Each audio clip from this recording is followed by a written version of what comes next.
Address. Jangan tempel ke engine. Voice. Một giọng nữ Indonesia trưởng thành kể chuyện. Gợi ý. Engine. Speed equals 1. Zero pitch equals 0. Language equals Indonesian. Global emotion thủ công. B1 sampai B3 calm sedih. B4 tense leotang. B5 tegas. B6 hangat. Paste below this line. Tanda tangani surat ini. Atau kamu keluar dari rumah ini malam ini juga. Suara Mas Reza terdengar dingin di hadapan seluruh keluarga. Tangannya menyodorkan map coklat berisi surat kuasa penjualan rumah. Ibu mertua duduk di ujung meja dengan dagu terangkat. Dini, adik iparku. Tersenyum kecil, seolah sudah menang. Saya menatap surat itu beberapa detik. Lalu Bu Sutinah berdiri, melangkah mendekat, dan menampar pipi saya keras di depan semua orang. Dasar menantu numpang hidup, desisnya.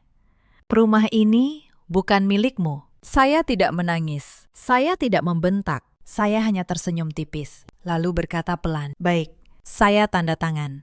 Wajah mereka berubah cerah. Mereka pikir mereka menang. Padahal nama di sertifikat rumah dan tanah ini bukan nama mereka. Halo sahabat cerita, sebelum kita mulai, tuliskan di kolom komentar dari kota mana kalian menonton. Jangan lupa like dan subscribe supaya channel ini terus menghadirkan kisah-kisah seperti ini. Mari kita mulai. Nama saya Maya Anjani. Usia saya 38 tahun. Sudah hampir 12 tahun saya menjadi istri Reza Pratama. Di mata keluarga suami, saya hanyalah ibu rumah tangga biasa. Perempuan dapur, orang yang katanya hidup menumpang. Tidak ada yang tahu apa yang sebenarnya saya kerjakan. Tidak ada yang pernah bertanya. Dan saya memang sengaja membiarkan mereka tidak tahu. Rumah kami berdiri di kawasan Bintaro. 2 lantai, halaman luas, pagar putih. Di sebelahnya berdiri rumah kedua yang lebih kecil, tempat ibu mertua dan keluarga Dini tinggal sejak 5 tahun lalu. Kedua rumah itu berdiri di atas sebidang tanah yang sama. Tanah itu saya beli 10 tahun lalu, dengan uang saya sendiri, dari hasil usaha yang saya rintis diam-diam sejak sebelum menikah. Dulu saya memulai dari sebuah dapur catering kecil, hanya 2 karyawan. Pesanan nasi kotak untuk kantor di kawasan Kuningan. Pelan-pelan, usaha itu tumbuh. Pesanan bertambah. Saya membuka cabang.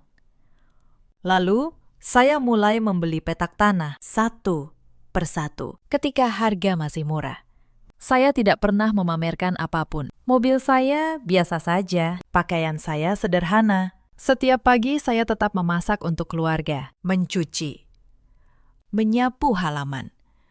Bagi mereka, itu sudah cukup membuktikan bahwa saya tidak punya apa-apa. Mas Reza bekerja sebagai staf di sebuah perusahaan distribusi. Gajinya cukup, tidak lebih.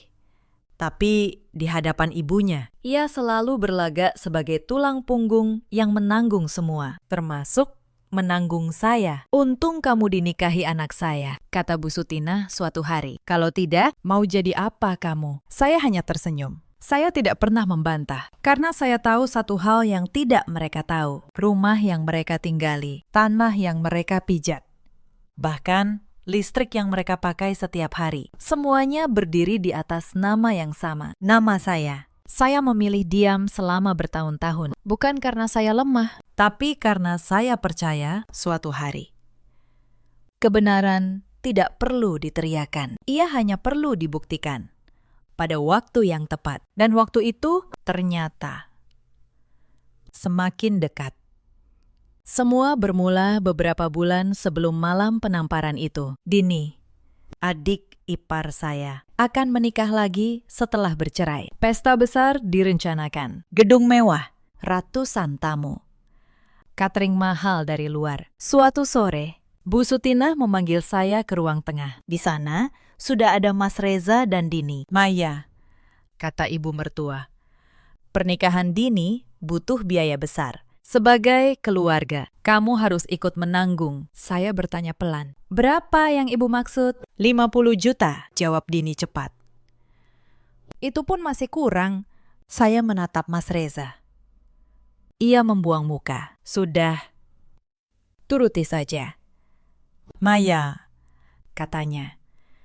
Jangan bikin malu keluarga. Saya tahu uang itu bukan masalah bagi saya. Tapi cara mereka memintanya, seolah saya wajib, seolah saya berhutang nyawa pada keluarga ini. Itu yang terasa salah. Malam itu saya hanya mengangguk. Saya transfer uang itu keesokan harinya, tanpa banyak bicara. Dan mereka menerimanya tanpa satu kata terima kasih. Itu baru permulaan. Seminggu kemudian, Dini datang ke rumah utama.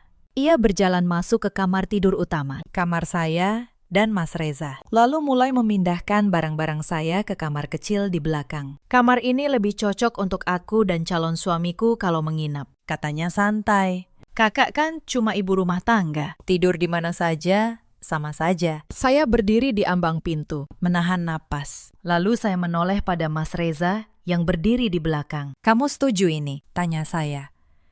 Ia mengangkat bahu. Cuma kamar. Maya, jangan lebay. Malam itu saya tidur di kamar belakang yang sempit, di rumah yang saya beli dengan tangan saya sendiri. Saya menatap langit-langit lama sekali, bukan karena sedih, tapi karena saya mulai menghitung diam-diam. Keesokan paginya, ketika saya menyapu halaman, saya mendengar Bu Sutina berbicara dengan tetangga di pagar. Iya, menantu saya itu, katanya dengan suara yang sengaja dikeraskan. Sudah numpang di rumah anak saya. Tidak punya penghasilan. Masih banyak maunya. Tetangga itu menatap saya dengan iba. Saya hanya tersenyum. Melanjutkan menyapu. Sapu di tangan saya bergerak pelan. Tenang. Tapi di dalam kepala saya, satu nama mulai saya pertimbangkan untuk dihubungi. Nama notaris saya. Saya ingin menceritakan dari awal. Bagaimana semuanya bisa sampai ke titik itu. 12 tahun lalu, saya menikah dengan Reza Pratama dalam keadaan yang sederhana. Saat itu, saya bukan siapa-siapa di mata keluarganya. Saya hanya perempuan yang punya dapur kecil dan mimpi besar. Reza pun belum punya pekerjaan tetap. Kami memulai semuanya dari nol, di sebuah rumah kontrakan 2 kamar di pinggiran kota. Pada tahun-tahun pertama, sayalah yang menanggung biaya hidup kami. Setiap subuh, saya sudah berdiri di dapur, memasak ratusan nasi kotak pesanan kantor. Tangan saya melepuh karena minyak panas. Punggung saya sakit karena berdiri terlalu lama. Tapi saya tidak pernah mengeluh, karena saya percaya kerja keras akan membawa kami ke tempat yang lebih baik. Reza waktu itu masih sering menemani saya. Ia mengantar pesanan dengan motor tua kami. Saya pikir inilah pria yang akan berdiri di samping saya selamanya. Saya salah. Usaha catering saya tumbuh pesat. Dari 2 karyawan menjadi 20. Dari 1 dapur kecil menjadi 3 cabang. Saya mulai menyisihkan keuntungan. Dan ketika ada tetangga yang menjual tanah dengan harga murah, saya membelinya. Lalu tanah kedua, lalu tanah ketiga. Saya melakukan semuanya diam-diam. Bukan karena saya ingin menipu suami saya, tapi karena saya melihat sesuatu yang berubah pada Reza. Seiring keluarganya mulai ikut campur dalam rumah tangga kami. Ketika usaha saya mulai sukses, Reza berhenti mengantar pesanan. Ia mendapat pekerjaan kantoran. Gajinya kecil, tapi egonya membesar. Ibunya, Bu Sutina, mulai sering datang. Dan setiap kali datang, ia membawa pandangan yang sama, bahwa keberhasilan keluarga ini adalah berkat anaknya, bukan berkat saya. Reza itu pintar, kata Bu Sutina pada para tetangga. Dia yang membangun semua ini. Saya hanya tersenyum. Saya tidak meralat, karena saat itu saya sudah memutuskan satu hal. Saya akan membiarkan mereka percaya pada cerita mereka sendiri. Saya akan menyimpan kebenaran sampai mereka sendiri yang memaksanya keluar. Ketika saya membeli tanah di Bintaro, saya membangun 2 rumah di atasnya. 1 rumah utama untuk kami, dan 1 rumah yang lebih kecil. Saya mempersilahkan Bu Sutina dan keluarga Dini tinggal di rumah kecil itu tanpa membayar apapun. Saya pikir itu cara saya menghormati mereka sebagai keluarga. Tapi kebaikan yang diberikan terus-menerus, lama-lama dianggap sebagai kewajiban. Dan kewajiban yang dianggap biasa, lama-lama berubah menjadi penghinaan. Sejak mereka tinggal di sana, hidup saya berubah. Setiap pagi, Bu Sutina datang ke rumah utama dan memeriksa dapur saya, seolah ia majikan dan saya pembantu. Masakanmu terlalu asin, katanya. kamu boros sekali pakai minyak. Pantas saja Reza capek cari uang. Saya tidak pernah membantah. Saya membenahi apa yang ia keluhkan. Lalu kembali bekerja diam-diam mengurus usaha saya dari ponsel. Di sela-sela pekerjaan rumah. Dini, adik ipar saya, lebih buruk lagi. Setelah bercerai dari suami pertamanya, ia kembali tinggal di rumah kecil itu bersama ibunya. Sejak hari pertama, ia memperlakukan saya seperti orang asing yang menumpang, bukan sebaliknya. Kak Maya, katanya suatu kali, sambil melempar tumpukan baju kotor ke lantai. Cucikan ini ya. Kakak kan gak ada kerjaan. Saya menatap tumpukan baju itu. Lalu saya menatapnya. Kamu punya tangan, Dini. Kata saya, tenang. Ia tertawa sinis. Galak amat, numpang di rumah orang kok belagu. Saya menahan diri. Saya tidak mencuci bajunya. Tapi saya juga tidak bertengkar. Saya hanya mencatat di dalam hati. Satu lagi batas yang mereka lewati. Hari-hari seperti itu berlalu. Setiap penghinaan kecil saya simpan. Bukan untuk dendam. Tapi karena saya ingin tahu seberapa jauh mereka akan melangkah jika saya terus diam. Suatu malam, saya mendengar Reza dan ibunya berbicara di ruang tamu. Mengira saya sudah tidur. Reza, kata Bu Sutinah pelan, kamu harus lebih tegas pada istrimu. Rumah ini kan atas namamu sebagai kepala keluarga. Suatu saat, kalau perlu, jual saja. Modalnya bisa untuk usaha kamu. Dan untuk Dini juga. Saya berdiri di balik dinding, mendengar semuanya. Hati saya tidak bergetar, justru menjadi sangat tenang. Karena saya tahu, mereka sedang merencanakan sesuatu yang tidak akan pernah bisa mereka lakukan. Mereka hendak menjual rumah yang bahkan tidak mereka miliki. Saya kembali ke kamar, membuka laci, dan menatap map dokumen saya. Sertifikat tanah, akta jual beli, semuanya atas satu nama. Saya menutup laci itu kembali. Bukan sekarang, kata saya dalam hati. Biarkan mereka sampai di puncak keberaniannya dulu. Mungkin ada yang bertanya, mengapa saya memilih diam selama bertahun-tahun? Mengapa saya tidak langsung menunjukkan siapa saya? Sejak awal mereka mulai merendahkan saya. Jawabannya sederhana, karena saya pernah mencoba di tahun-tahun awal pernikahan. Ketika usaha catering saya mulai membesar, saya pernah dengan bangga menceritakan keberhasilan itu pada Reza dan keluarganya. Saya pikir mereka akan ikut senang. Saya salah. Reza saat itu justru terlihat tidak nyaman. Egonya terluka. Jadi kamu mau bilang kamu lebih sukses dari aku, katanya dengan nada tersinggung. Sejak hari itu, ia mulai berubah. Ia mulai meremehkan usaha saya, menyebutnya cuma jualan nasi kotak, seolah ingin mengecilkan apa yang saya bangun, agar dirinya tidak merasa kalah. Bu Sutinah lebih parah. Begitu tahu saya punya uang, ia mulai datang meminta ini dan itu. Tidak pernah cukup. Setiap keberhasilan saya dianggap sebagai sumber yang harus diperas, bukan sebagai sesuatu yang patut dihargai. Sudah kaya kok pelit, katanya jika saya menolak satu permintaan. Saat itulah saya belajar satu hal penting bagi orang-orang seperti mereka. Kejujuran saya tentang keberhasilan hanya akan dipakai untuk dua hal.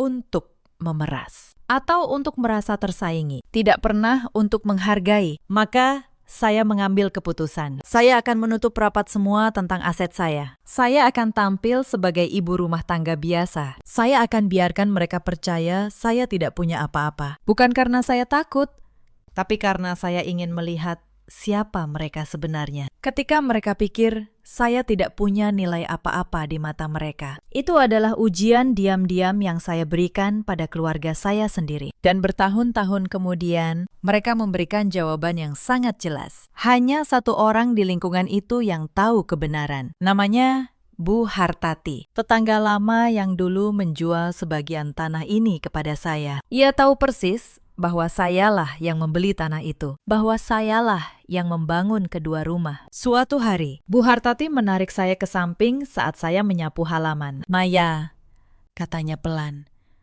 dengan nada prihatin. "Ibu lihat bagaimana mereka memperlakukanmu. Padahal ibu tahu, semua ini milikmu. Kenapa kamu diam saja? Kenapa kamu tidak bilang yang sebenarnya? Saya tersenyum padanya. Belum waktunya. Bu, jawab saya. Kebenaran yang diteriakkan saat orang sedang marah hanya akan jadi pertengkaran. Tapi kebenaran yang ditunjukkan pada waktu yang tepat akan menjadi pelajaran yang tidak akan mereka lupakan. Bu Hartati menggeleng pelan, kagum sekaligus khawatir. Kamu perempuan yang sabar luar biasa. Maya, ibu hanya berharap kesabaranmu tidak disia-siakan. Tidak akan, Bu, kata saya.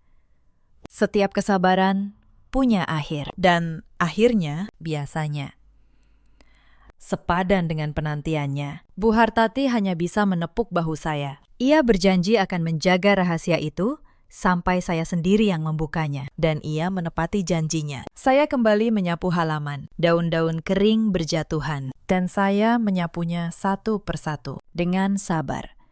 Sama seperti cara saya mengumpulkan setiap penghinaan, setiap luka.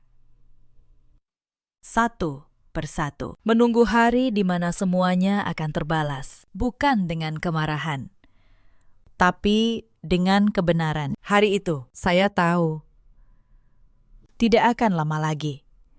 Hari-hari berikutnya, tekanan itu semakin berat. Bukan lagi sindiran, tapi perlakuan. Suatu siang, Dini mengundang 15 orang calon keluarga suaminya untuk makan di rumah utama, tanpa memberitahu saya sebelumnya. Ia masuk ke dapur, menepuk meja, dan berkata, "Kak, masak buat 15 orang ya, yang emat. Jangan bikin malu di depan calon mertuaku." Saya menatap jam dinding. Pukul 11 siang, tamu datang pukul 1. "Kenapa tidak bilang dari kemarin?" tanya saya. "Memangnya kakak punya kerjaan lain?" balasnya sambil tertawa. "Kerjaan kakak kan cuma di dapur." Saya tidak menjawab. Saya masuk ke dapur dan saya memasak. Bukan karena takut, tapi karena saya ingin melihat sampai sejauh mana mereka berani melangkah. Setiap penghinaan saya simpan. Bukan di hati, tapi di ingatan. Siang itu, 15 orang makan di meja saya, memuji masakan yang katanya dimasak oleh pembantu keluarga. Dini tidak meralat. Mas Reza ikut tertawa. Bu Sutinah bercerita pada para tamu betapa baiknya keluarga ini menampung seorang menantu yang tidak punya apa-apa. Saya berdiri di pojok dapur, mengelap tangan dengan kain. Mendengar semuanya, diameter. Beberapa hari kemudian, saya pergi ke bank untuk keperluan usaha. Ketika saya membuka rekening tabungan bersama, rekening yang biasa saya isi untuk kebutuhan rumah, saya menemukan saldonya kosong. Hampir seluruhnya dipindahkan. Saya menghubungi pihak bank. Transaksi itu dilakukan oleh Mas Reza. Ia memindahkan hampir seluruh isi rekening ke rekening pribadinya. Lalu sebagian besar ditransfer ke rekening Dini untuk biaya pesta. Malam itu, saya bertanya padanya, "Tenang, kenapa kamu pindahkan uang dari rekening rumah tanpa bilang?" Ia menjawab tanpa rasa bersalah. "Itu juga uang keluarga. Lagi pula, kamu tidak kerja. Jadi uang itu kan sebenarnya dari aku." Saya menatapnya lama. Pria yang dulu saya temani dari nol. Pria yang gajinya tak pernah cukup, namun selalu merasa menanggung dunia. "Baik,"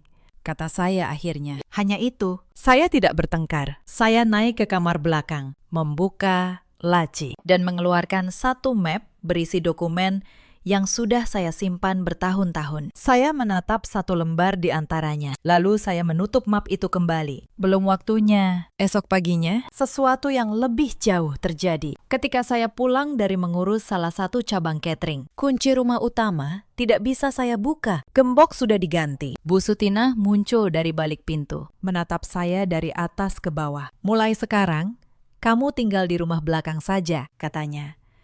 "Rumah utama ini untuk keluarga inti. Kamu kan cuma menumpang." Saya berdiri di depan pagar rumah yang saya bangun sendiri, dengan kunci yang tak lagi cocok. Hujan gerimis mulai turun sore itu di kawasan Bintaro. Saya tidak mengetuk. Saya tidak memohon.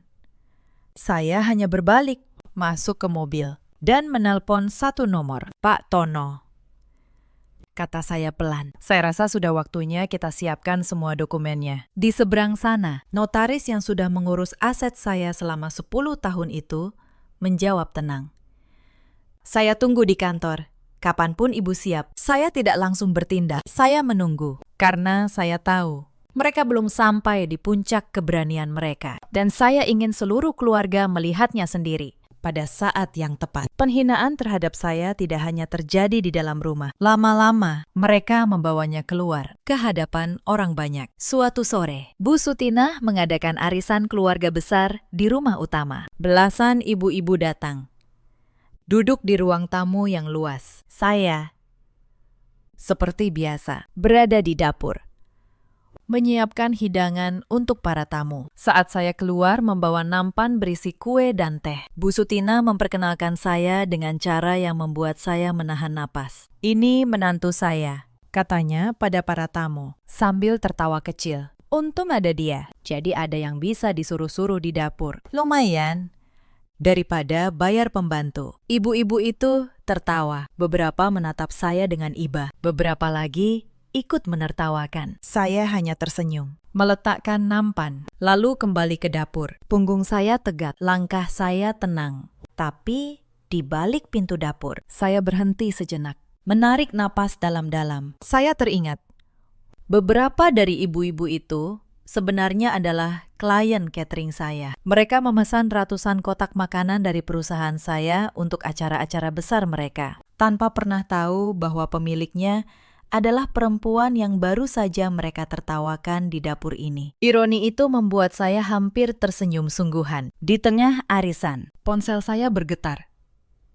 Telepon dari manajer cabang utama saya. Ada masalah besar. Salah satu klien terbesar, sebuah perusahaan di kawasan Sudirman, mengadakan acara mendadak untuk 500 tamu. Dan catering yang mereka pesan sebelumnya membatalkan di menit terakhir. Mereka menghubungi perusahaan saya, memohon agar bisa menggantikan dalam waktu kurang dari 12 jam. 500 porsi dalam 12 jam. Itu bukan pekerjaan mudah, tapi saya tahu inilah saatnya menunjukkan kualitas perusahaan yang saya bangun bertahun-tahun. Saya keluar sebentar dari arisan, berdiri di halaman belakang, dan mulai mengatur semuanya lewat telepon. Dengan tenang, saya menggerakkan ketiga cabang. Saya menelepon pemasok, mengatur tim dapur, menyusun menu, membagi tugas. Dalam 20 menit, semuanya sudah terkoordinasi. Dini, yang melihat saya menelpon di halaman, mendekat dengan wajah sinis. "Sok sibuk amat,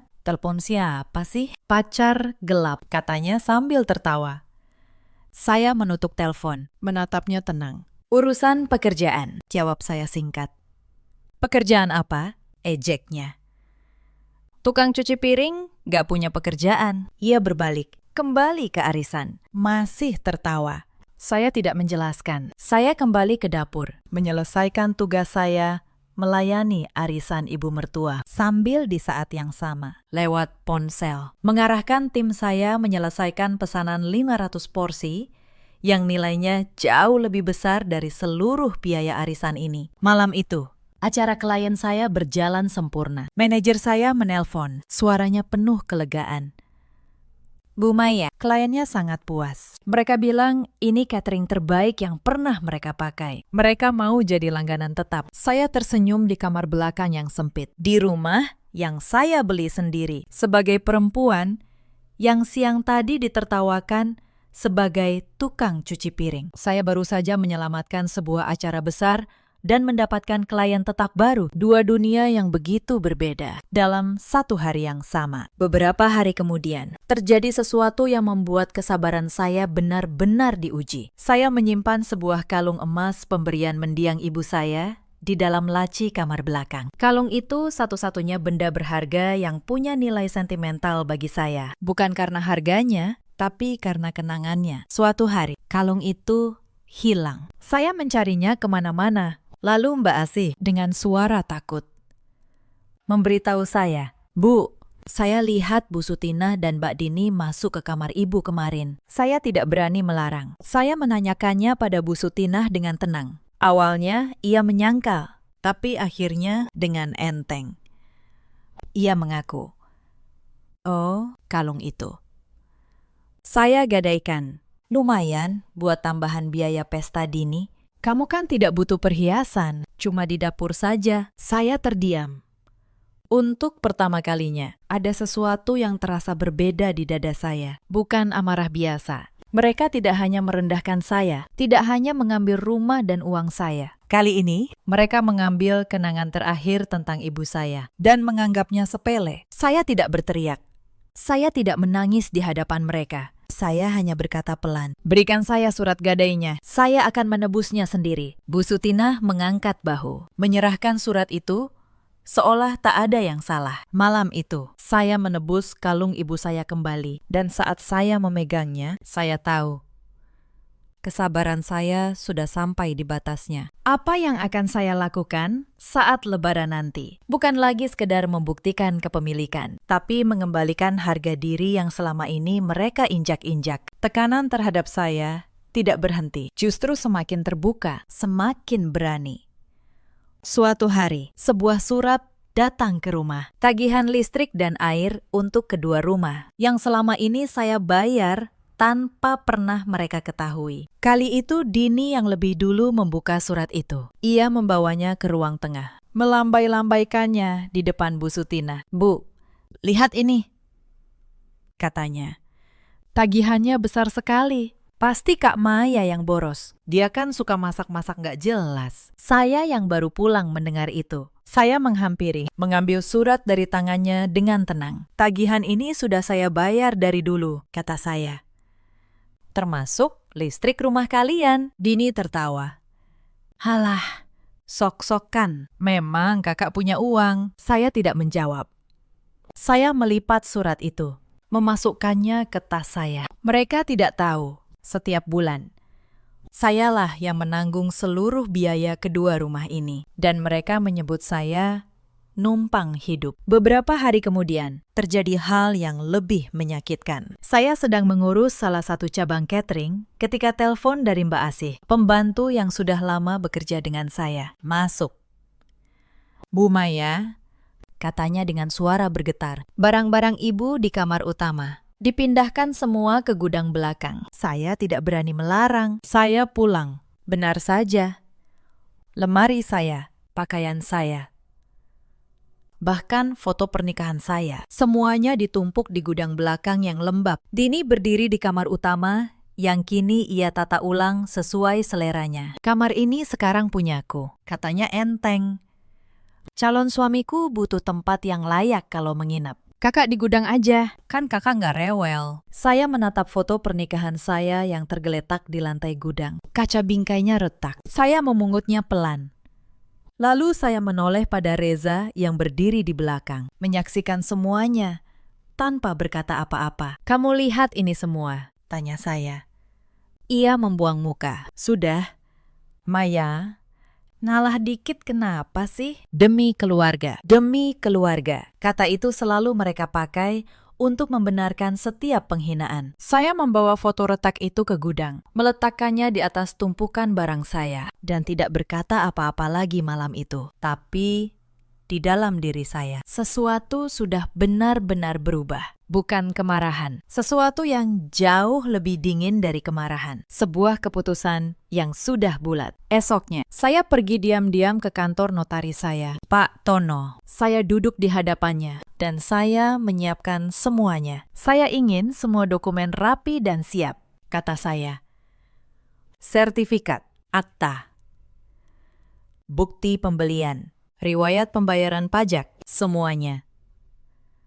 Saya tidak akan menyembunyikan kepemilikan ini lagi, tapi saya ingin mengungkapkannya pada saat yang tepat." Pak Tono mengangguk. "Semuanya aman. Bu, atas nama ibu sejak awal, tidak ada celah. Kapanpun ibu siap, saya akan datang."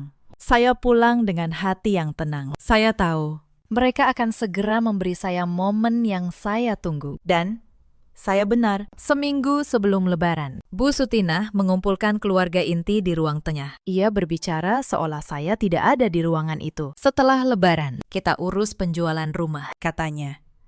"Reza sudah cari pembeli. Maya tinggal tanda tangan saja. Kalau dia menolak, kita paksa. Dia kan cuma menantu, tidak punya hak apa-apa di sini." Dini menimpali. "Iya, Bu. Kalau perlu, kita usir saja kalau dia rewel." Saya berdiri di dapur, mendengar semuanya, sambil mengiris bawang. Air mata saya keluar, tapi bukan karena sedih, karena bawang. Hati saya justru tenang luar biasa. Mereka sudah memutuskan untuk menjual sesuatu yang bukan milik mereka dan memaksa pemiliknya untuk menyetujui. Yang mereka tidak tahu, pemilik itu sedang berdiri beberapa meter dari mereka, mendengar setiap kata. Saya menyelesaikan irisan bawang itu. Lalu, saya mengirim satu pesan singkat pada Pak Tono. Hari Lebaran, saat semua keluarga berkumpul, datanglah dengan semua dokumen. Balasannya singkat, siap. Bu, tapi sebelum Lebaran tiba, ada satu kejadian lagi yang membuat saya semakin yakin akan keputusan saya. Suatu pagi, 2 orang berpakaian rapi datang ke rumah. Mereka membawa map dan kamera, berkeliling memotret rumah utama dari berbagai sudut. Saya mengamati dari jendela dapur. Mbak Asi datang menghampiri saya dengan wajah bingung. Bu, orang-orang itu bilang dari bank, bisiknya. Katanya mau menilai harga rumah ini. Pak Reza yang panggil. Saya keluar, menghampiri mereka dengan tenang. Maaf, ada keperluan apa ya? Salah satu dari mereka menjelaskan. Kami dari bank, Bu. Bapak Reza mengajukan pinjaman dengan jaminan rumah ini. Kami sedang melakukan penilaian agunan. Saya tersenyum sopan.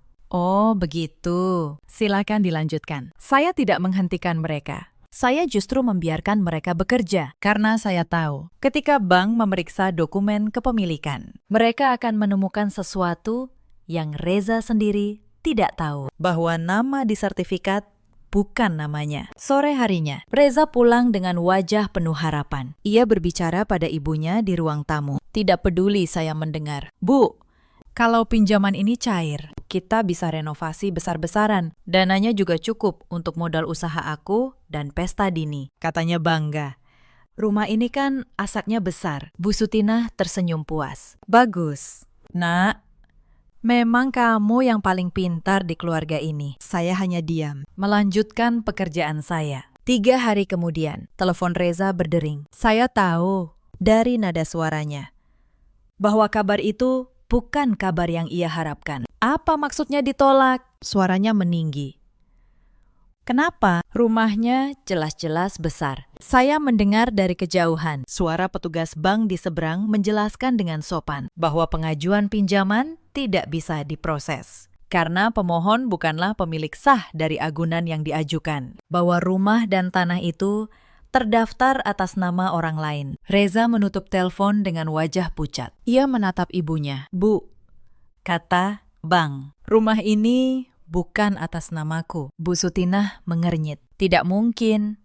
Pasti ada kesalahan administrasi. Besok, kamu urus ke kantor pertanahan. Mereka tidak curiga pada saya. Sama sekali tidak. Bagi mereka, perempuan dapur seperti saya tidak mungkin punya kaitan apapun dengan sertifikat tanah. Mereka lebih percaya bahwa ada kesalahan administrasi daripada percaya bahwa saya, menantu yang mereka hina, adalah pemilik sebenarnya. Reza mencoba mengurus ke kantor pertanahan keesokan harinya. Ia pulang dengan wajah lebih bingung lagi. Petugas di sana hanya mengatakan bahwa data kepemilikan sudah benar dan tidak ada kesalahan. Namun mereka tidak berhak menyebutkan nama pemilik kepada pihak yang bukan pemilik. Malam itu, Reza duduk termenung di ruang tamu. Untuk pertama kalinya, ada keraguan di matanya. Tapi keraguan itu cepat hilang, tertutup oleh ego dan hasutan ibunya. Sudah, jangan dipikirkan, kata Bu Sutinah. Yang penting setelah Lebaran, kita paksa Maya tanda tangan jual rumah. Begitu uangnya cair, semua masalah selesai. Saya mendengar itu dari kamar belakang. Saya hampir tertawa. Bukan karena lucu, tapi karena ironi yang begitu nyata. Mereka berencana menjual rumah yang bahkan tidak bisa mereka jadikan jaminan pinjaman. Karena bukan milik mereka. Mereka begitu yakin pada kebohongan yang mereka ciptakan sendiri. Saya menatap langit malam dari jendela kamar sempit itu. Tinggal beberapa hari lagi menuju Lebaran. Beberapa hari lagi menuju saat di mana semua topeng akan terbuka. Saya menarik napas panjang, lalu tidur dengan tenang. Lebih tenang dari yang pernah saya rasakan dalam waktu yang lama. Karena saya tahu, kesabaran yang saya simpan selama bertahun-tahun akhirnya akan menemukan jawabannya. 2 hari sebelum Lebaran, Reza membawa seorang pria asing ke rumah. Pria itu mengenakan kemeja rapi, membawa map, dan berkeliling memeriksa rumah utama seolah ia sudah menjadi pemiliknya. "Ini calon pembeli rumah," kata Reza pada ibunya, tanpa menatap saya. "Namanya Pak Gunawan." Dia tertarik. Harganya sudah cocok. Tinggal Maya tanda tangan. Urusan selesai. Pak Gunawan menyalami Bu Sutina dengan hormat, lalu melirik saya sekilas. Menganggap saya hanya pembantu rumah. "Rumahnya bagus," katanya. "Kalau dokumennya beres, saya siap bayar tunai minggu depan." Saya berdiri di sudut ruangan, mengamati semuanya dengan tenang. Saya tahu transaksi itu tidak akan pernah terjadi. Tapi saya membiarkan mereka bermimpi sedikit lebih lama. Saya bahkan menyuguhkan teh untuk Pak Gunawan dengan senyum sopan seorang pembantu. "Terima kasih," kata Pak Gunawan. Menerima teh tanpa menatap wajah saya. Setelah ia pergi, Bu Sutina tampak gembira. "Nah, begitu," katanya pada Reza. "Begitu Maya tanda tangan, saat Lebaran nanti, di depan keluarga besar, dia tidak akan berani menolak. Malu dia kalau bikin ribut di hari raya." Itulah rencana mereka, memaksa saya menandatangani penjualan di tengah keramaian keluarga, agar saya tidak punya ruang untuk menolak. Mereka pikir, dengan tekanan sosial dan rasa malu, saya akan menyerah.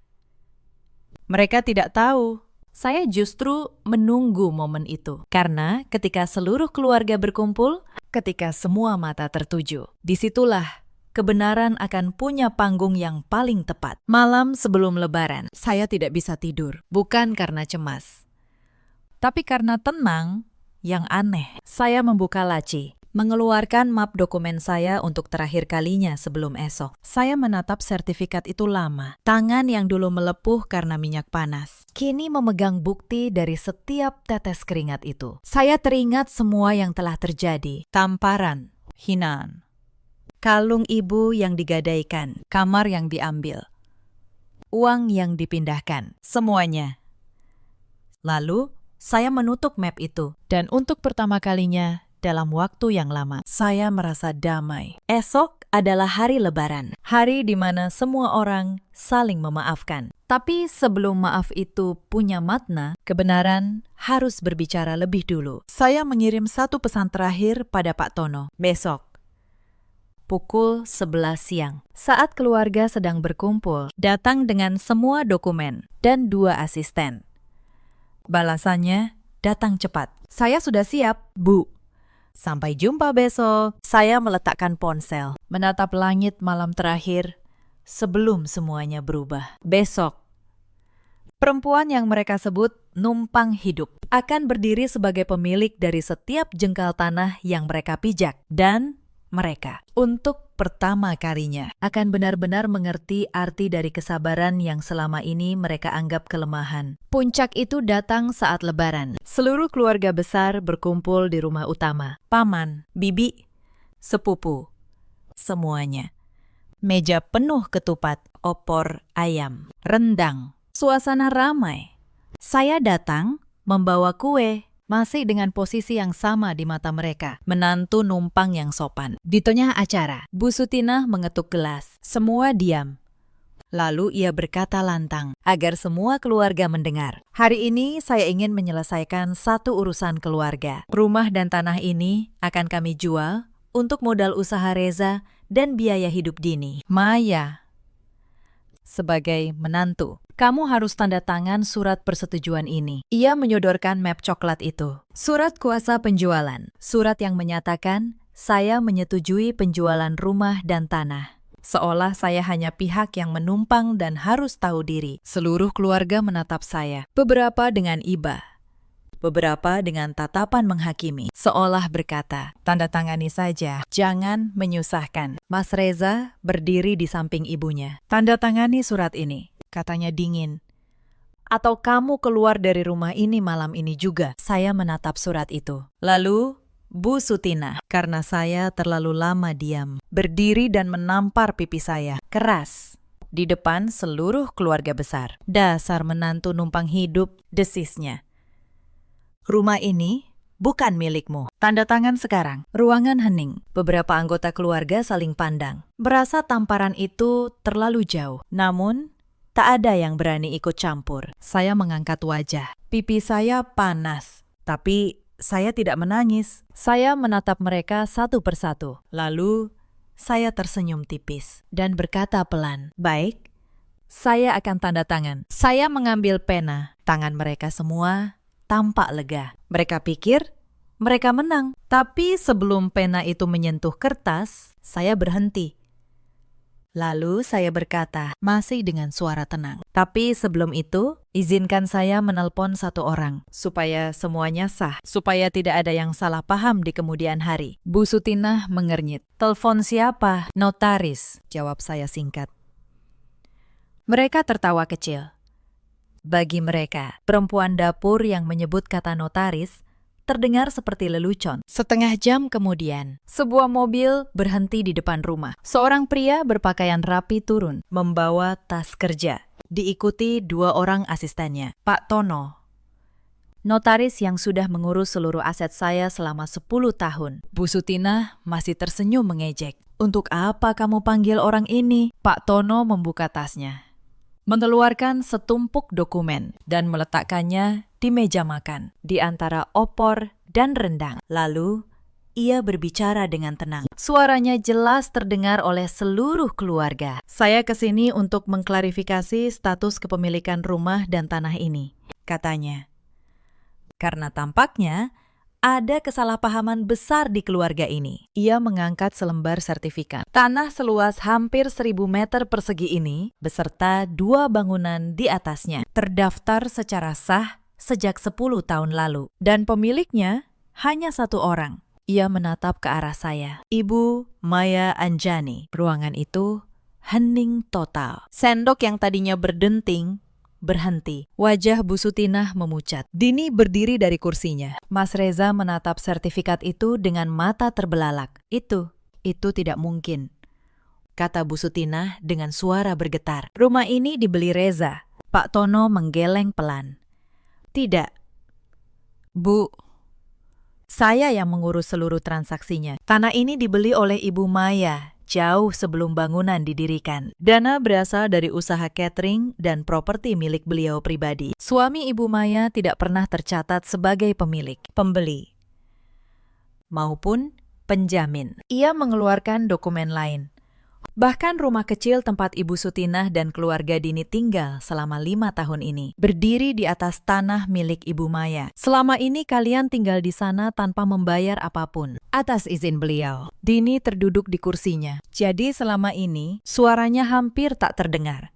Selama ini, kata Pak Tono, orang yang kalian sebut menumpang justru pemilik dari setiap meter tanah yang kalian pijak. Pak Tono melanjutkan. Suaranya tetap tenang.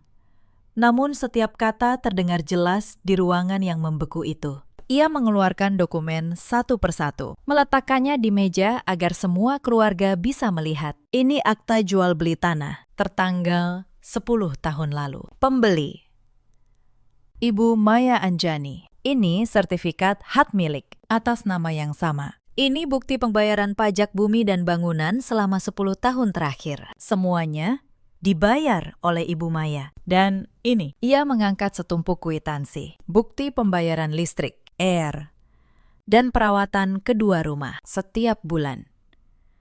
Selama 5 tahun. Semuanya atas nama dan dari rekening Ibu Maya. Salah satu paman dari keluarga besar berdiri. Wajahnya tak percaya. Jadi selama ini, Maya yang membayar semuanya, termasuk rumah yang ditinggali Sutinah dan Dini. Benar, Pakistan, jawab Pak Tono, tanpa pernah meminta ganti sepeser pun. Ruangan itu dipenuhi bisik-bisik. Para tamu yang tadi memandang saya dengan iba, kini saling bertukar pandang penuh rasa malu. Mereka teringat, beberapa menit lalu, mereka menyaksikan perempuan ini ditampar dan disebut numpang hidup di rumahnya sendiri. Bibi saya, yang tadi termasuk yang menatap saya menghakimi, kini menundukkan kepala. Seorang sepupu Reza bergumam pelan. Astagfirullah. Bu Sutinah berusaha berdiri, mencoba mempertahankan harga dirinya yang tersisa. Imi, ini pasti permainan. Maya pasti memasukkan dokumen ini. Pak Tono menatapnya tenang. Silakan periksa sendiri, Bu. Semua dokumen ini bisa diverifikasi langsung di kantor pertanahan. Tidak ada yang palsu. Justru selama ini, yang tinggal di atas tanah orang lain tanpa membayar adalah ibu sekeluarga. Wajah Bu Sutinah memerah. Lalu memucat. Ia terduduk kembali di kursinya. Kehilangan kata-kata. Dini, yang selama ini paling lantang merendahkan saya, kini gemetar. Tidak mungkin, gumamnya berulang-ulang. Tidak mungkin Kak Maya yang punya semua ini. Dia cuma tukang masak. Saya menatapnya. Iya, Dini. Saya memang tukang masak. Saya membangun semua ini dari dapur, dari minyak panas, dan tangan yang melepuh. Dan saya tidak pernah malu akan itu. Yang seharusnya malu adalah orang yang menghina pekerjaan jujur sambil hidup dari hasil pekerjaan itu. Dini tidak bisa menjawab. Ia menunduk. Air matanya jatuh. Bukan air mata penyesalan, tapi air mata seorang yang baru menyadari bahwa selama ini ia merendahkan tangan yang menyuapinya. Saya beralih pada Reza, suami saya. Pria yang dulu saya temani naik motor tua mengantar nasi kotak. Reza, kata saya pelan. Apa kamu ingat dulu? Siapa yang membayar kontrakan kita di tahun-tahun pertama? Siapa yang bangun subuh memasak ratusan kotak nasi? Siapa yang membeli tanah ini? Batu bata demi batu bata. Reza menunduk. Bahunya gemetar. Aku tidak pernah meminta kamu berterima kasih. Lanjut saya. Aku hanya ingin kamu memperlakukan aku sebagai manusia, tapi kamu memilih percaya pada ibumu, pada adikmu, bahwa aku tidak punya apa-apa, bahwa aku pantas direndahkan. Kamu bahkan diam saat ibumu menamparku di hari raya. Maya, aku. Reza tidak bisa melanjutkan kalimatnya. Saya tidak meninggikan suara. Saya tidak perlu. Kebenaran yang terbuka di hadapan semua orang sudah cukup keras berbicara untuk saya. Saya berdiri, mengambil map coklat berisi surat kuasa penjualan yang tadi mereka sodorkan, dan menyobeknya pelan-pelan di hadapan seluruh keluarga. Surat ini, kata saya, tidak pernah punya kekuatan apapun, karena tidak ada seorang pun di ruangan ini, selain saya, yang berhak menjual rumah ini. Saya meletakkan sobekan kertas itu di meja, lalu saya menatap seluruh keluarga besar. Saya tidak akan mengusir siapapun malam ini, karena tidak seperti kalian. Saya tahu rasanya diusir dari rumah sendiri, tapi mulai hari ini, semuanya akan berubah. Saya tidak akan lagi diam. Setelah malam lebaran itu, kabar tentang apa yang terjadi menyebar di antara keluarga besar dan para tetangga. Orang-orang yang dulu percaya pada cerita Bu Sutinah, kini tahu kebenarannya. Tetangga yang dulu menatap saya dengan iba, kini menyapa saya dengan hormat. Tapi saya tidak merasa menang, saya hanya merasa lega. Seperti meletakkan beban yang sudah terlalu lama saya pikul. Dalam minggu-minggu berikutnya, satu persatu, mereka datang kepada saya. Mas Reza adalah yang pertama. Ia datang ke kamar belakang, tempat saya masih tinggal saat itu, dengan langkah yang berat. Ia menunduk. Dan untuk pertama kalinya dalam bertahun-tahun, saya melihat air mata di matanya. Maya, katanya serak. Maafkan aku hilaf. Aku terlalu mendengarkan ibu dan Dini. Aku lupa siapa kamu, lupa apa yang sudah kamu lakukan untuk kita. Ia berlut, kita bisa mulai lagi, kan? Aku janji akan berubah. Saya menatapnya lama. Saya tidak merasa benci, hanya lelah. Reza, kata saya tenang. Masalahnya bukan kamu tahu atau tidak tahu siapa aku. Masalahnya adalah bagaimana kamu memperlakukan aku saat kamu pikir aku bukan siapa-siapa. Saat kamu pikir aku tidak punya apa-apa. Kamu membiarkan aku diinjak. Itu yang tidak bisa aku lupakan. Ia menangis. Aku menyesal. Maya, sungguh. Saya tersenyum tipis, senyum yang tak lagi menyimpan harapan. Sayangnya, kita memang tidak bisa mengulang waktu. Tidak lama setelah itu, kami berpisah secara baik-baik, tanpa pertengkaran, tanpa drama. Karena bagi saya, mempertahankan sesuatu yang sudah hancur kepercayaannya hanya akan melukai diri sendiri lebih dalam. Beberapa hari kemudian, Bu Sutina datang. Wanita yang dulu menampar saya, kini berdiri di depan pintu dengan kepala tertunduk. Tidak ada lagi dagu yang terangkat, tidak ada lagi suara yang meninggi. Maya, katanya dengan mata berkaca-kaca. Selama ini saya salah, saya buta. Saya menganggap kamu tidak ada apa-apanya, padahal kamulah yang menanggung kami semua. Saya minta maaf. Saya mempersilakannya masuk. Saya membuatkan teh hangat. Dan kami duduk berhadapan. Bukan karena saya melupakan tamparan itu atau kata-kata yang menyakitkan itu, tapi karena saya memilih untuk tidak menjadi seperti mereka. Saya tidak menyimpan dendam, Bu, kata saya. Tapi saya juga tidak akan membiarkan diri saya diperlakukan seperti dulu. Ibu boleh tetap tinggal di rumah kecil itu, jika ibu mau, tapi dengan rasa hormat sebagai sesama manusia, bukan sebagai majikan dan budak. Bu Sutinah menangis. Ia mengangguk berkali-kali. Untuk pertama kalinya, saya melihat ketulusan di matanya. Dini adalah yang terakhir. Ia tidak datang untuk meminta maaf dengan tulus. Setidaknya, tidak pada awalnya. Tapi, setelah pernikahannya berlangsung jauh lebih sederhana dari rencananya. Setelah ia merasakan sendiri bagaimana rasanya kehilangan kemewahan yang ia anggap pasti, ia mulai mengerti. Suatu hari, ia datang, hanya berdiri di depan pintu, dan berkata pelan, "Kak, maaf."